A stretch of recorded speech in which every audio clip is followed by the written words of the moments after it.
Welcome back to the Middle Class Dirtbag. I'm Jay, and today I'm going to show you how to remove a self-extracting crankset in under 4 minutes.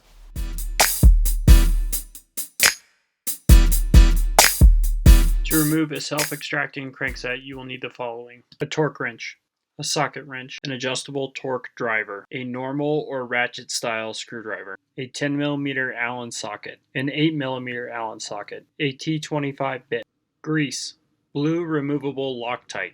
Optional would be changing out to an oval chainring. You're also going to need rags and isopropyl alcohol.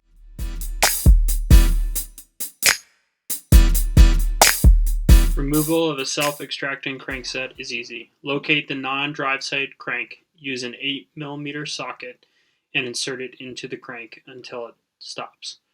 After this, you're going to remove the crank by turning the socket counterclockwise or left until it comes out.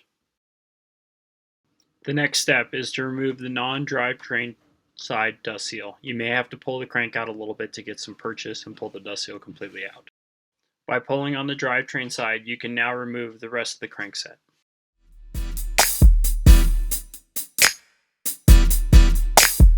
On the driver's side crank, remove the dust seal followed by the spring washer.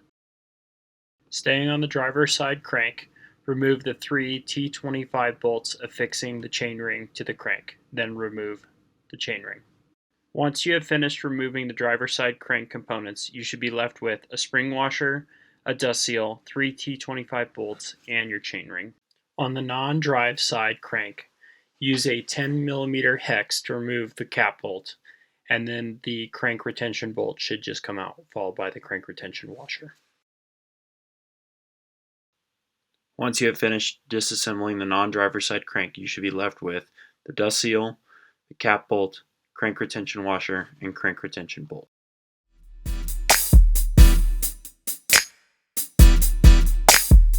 Cleaning is a simple affair. Just wipe down all the parts of excess grease and then clean with isopropyl alcohol.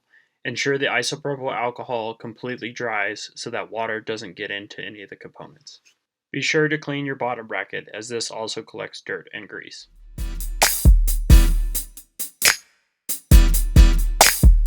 Starting with the drive side crank, replace the chainring onto the crank itself. This is a good time to swap out for an oval if you want to.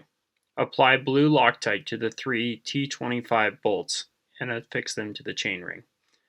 This is a good time to torque them down to 5 to 7 Nm using the torque wrench. Grease the spring washer and apply to the driver's side crank. Grease and reinstall the driver's side dust seal.